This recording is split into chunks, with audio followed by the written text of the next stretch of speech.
Morning everyone. Today I'm going to talk to you about how to motivate yourself, especially for those longer runs. So it's Sunday run day. So Sundays where I talk about all things running. I've got my two little apprentices with me, Maya on my left and Leo on my right. And this was a question that was posed by James Pinkerton in the Facebook Runpreneur community group. And it's a good one because, you know, it is hard, you know, to motivate yourself to continue training, to continue pushing yourself, to do those long distance. Watch this person, guys. Drop to the behind, Maya. Let this person come past. And morning. And it's I think it comes down to a key thing. This is just my experience, and I think first and foremost, when you go out running, you all have your own reasons for running. Some may do it for kind of fitness, some may do it to kind of lose weight, some may do it for mental reasons, some may do it for a challenge. You know, there's so many different reasons why people would run. Some might do it just for training for a race, for a one-off experience. So there could be countless. There could be for raising charity, money for charity. So there could be countless reasons of why you're running. So firstly, be clear in your mind why you're going to go running, and I think that's an important one. Or cycling, or this is relevant to kind of any endurance or long distance training, or even short stuff. But it's about motivating yourself to kind of go. And if you have a reason to do it, you're less likely to argue with yourself and talk yourself out of running. There's a car coming, so we've got a bit further. When we get to this little turning, guys, we'll just pull in there and let this person come past us. He's catching us up. Yeah, no, behind us. So yeah, that's point one. Your reason why. Well, I've got multiple reasons to run at the moment, so we just pull over and let this car come past. In here, Maya. You go first. Leah, I'll go first. Right, let's let this person go first. Right. The treacherous dangers of running on country roads. But anyway, so I have multiple reasons I run. Obviously, I'm doing the Runpreneur vlog, which is holding me accountable for running every day and vlogging. So that's a challenge of what I've got. I've got kind of running ambitions to run all the running majors and to break world records at running as well. So they're kind of the challenge side of things. I'm part of a running club, Histon Impington Runners or High Runners. So that community supports one another, keeps everybody accountable for getting their training runs in. And I love coming out with my kids running as well. So, but one of the main reasons I do it is for all the physical benefits, and I do it a lot for my kind of mental mindset, in terms of when if you've got a busy life and you've got lots of things going on, overwhelm, anxiety, stress can be something that becomes so apparent, and it's how you deal with those emotions which can often dictate how you'll be able to handle that, how kind of level-headed you can remain, and how you can thrive under such conditions. And this is what running has done for me more than anything. It's just allowed me to clear my head, de-stress, get some perspective on where I am in life, in the personal life, in business life, you know, in fitness life. You know, it just puts some perspective on things for me in my mind. And this vlog, it's been super handy because it's been like a counselling process for me in some regards, where you can just talk out, you can talk your views. Okay, maybe I am being judged, but when you do this, I feel like I'm not being judged at all. And obviously we're always being judged, but it's just the kind of way that I like to kind of do things. So just get past these people and then I'll carry on. Morning. Morning. So yeah, so the why is the big one. So once you know why, the whole purpose behind that is to stop giving yourself reasons to not do it, i.e. make the reason to do it more strong or stronger than the reason not to do it. And that's one thing. The next thing you can do to motivate yourself for the longer stuff is make it habitual or make it routine. Okay, and what I mean by that is there's a lot of science that backs this up, it takes 66 or 67, I can't remember the exact, but 66 or 67 days of doing something over a period of time. So if you're on a frequent, consistent basis, to turn it into a habit. So if I chose to run every day, it would take me 66 days straight or 67 days straight to turn that into a habit. I'm in that mode now. I get up every day. I just don't argue it. I know I'm running. It's like ingrained in my mind. So I don't, even if it's cold, it's wet, it's windy, it's rainy, it doesn't matter. I'm ingrained to do this because I've forced it into a habit. If you're doing it once a week, absolutely fine. Do it for the 67 days worth of running once a week. We'll enforce that as a habit. So there's a lot of science that kind of backs this up. So when you turn it into a habit, it becomes, you just accept it, and it's not oh, I'm not going to do this today, I don't feel up for it. You just do it. And I think there's a huge power in reinforcing kind of positive habits in your life, not just in fitness. It could be in business, it could be in personal life, family life, whatever. Reinforce those kind of personal habits. Track things to be able to do that. That's another really cool way to get you motivated to run. The other big one, which we talked about before, is being part of a running community, or having accountability partners, real people I'm talking about here. And what we mean there is, just say, right guys, find somebody local to you in your running group, if you're a part of a group, who wants to do some long distance running on a once a week basis of some kind, and go, right, we're going to commit and we're going to do this every week, and commit to it, and you'll hold each other accountable. And the beauty of that is that then if you're not feeling up to it one day, you feel like you're letting the other person down, which then pulls you back in to actually making sure you do it. So that's a pretty cool way of doing it. The other way to motivate yourself for running the longer stuff is to have something to aim for. So it might be that you want to start doing some long distance running. Well, register for a 10k or half marathon if that's long distance. It's relative to where you are as a runner. Then sign up for a race. There's loads. I know we're in a global pandemic and races are few and far between, but there's virtual events all over the place. You still get medals, you still get t-shirts, you still get that euphoric feeling of accomplishment. So sign up for something and then find an accountability partner to train with. I think that's another cool way you can kind of do this. So a few reasons there. The next one is be prepared for running long distance. And what I mean by that is be fueled, for example. There's nothing worse, or there's nothing that's going to put you off more for doing the long distance stuff than if you haven't fueled accordingly, or if you haven't prepared, if you haven't fueled or dressed appropriately or hydrated appropriately, then you're going to have a pretty grim experience where your body's going to start saying, this is really, really tough. If you take it seriously and you look into the fueling side of science behind running, it's because it's all relative to that person. Somebody who has trained for really super endurance stuff can run without the need for as much fuel as somebody who's kind of getting into endurance running.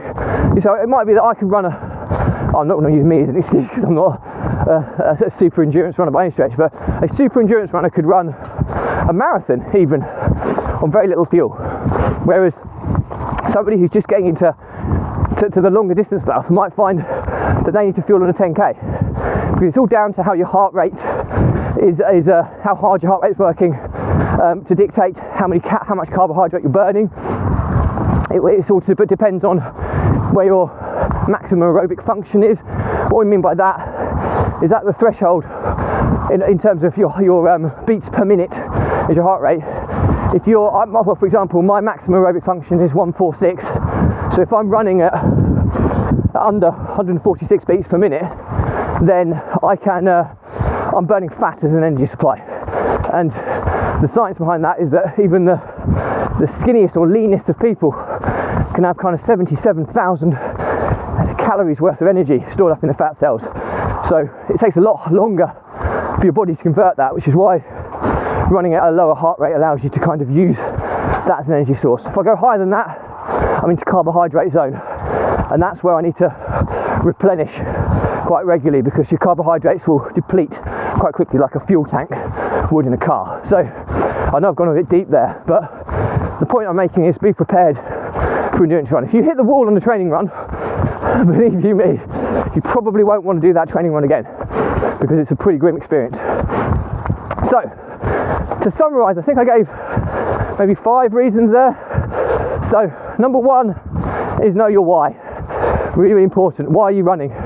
When you know that why, and if it's strong enough, it will stop you kind of arguing yourself to stop you running.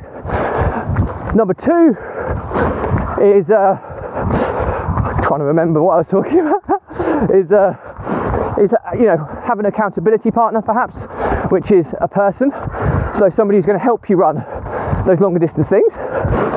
Number 3 could be a challenge that you've set yourself, you might have signed up for a race of some kind. And number 4 is be prepared when you're running kind of endurance events. So, number 2 I missed was turn running into a routine or habit. So they're the kind of 5 main ways that I motivate myself to do long stuff. I don't do a lot of long stuff anymore until I'm getting close to marathon events or ultra marathon events I'm training for. My general routine is I try and do, you know, 25k in the weekdays. So that's an average of 5k a day. And then the weekends I try and aim to do 20k. How that's split can vary, and sometimes, you know, I don't beat myself up. I might do a little bit more in the week, a little bit less at the weekend. But my target is normally to kind of get to at least 45k every week. And to be honest, I always kind of go beyond that. Normally I'm kind of closer to 50 and maybe beyond. So not a huge amount of run stuff there, a lot of long stuff there, but I do it as a routine. And then when I start going for longer distance events, I'll up the mileage at the weekend. That's all I'll do in terms of the switching up a little bit in my training plan. So, hope that has been useful. Now, before I sign off for this, I'm going to ask my children. So I'll start with Maya, who's on my left. What's your motivation to come out and cycle, Maya? What makes you want to come out and do a bike ride? Give me your reasons. Well, I like being on my dad's YouTube channel, and I don't always feel like doing it, but I sometimes just like say to myself, like I'll just do it, like that. And then I'll also go if my brothers are going, but we don't have my younger brother because he didn't want to come, but we have my older brother. Okay, so I'll repeat that. Really good answer, Maya. Maya likes coming on her cycle because she likes being on my YouTube channel. So that's a good reason, Maya. Very good. She likes coming out with her brothers as well, in particular, and it makes her feel really good when she cycles. And she loves coming out with the family in these types of runs. That's a really good answer.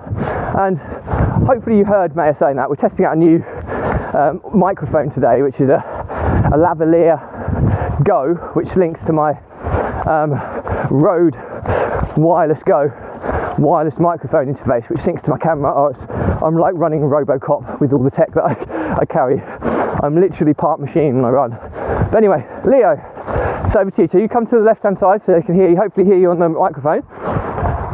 I'll repeat after your answer to try and let people know. But those of you who've watched my vlogs, Leo is a man of few words normally. So let's see what we can get from him today as an answer. So what's your motivation for running, Leo, or cycling? Because Leo does running as well. I really like going on your videos and doing like challenges and stuff, because I always set myself challenges in my head, and then I always try and beat them, and then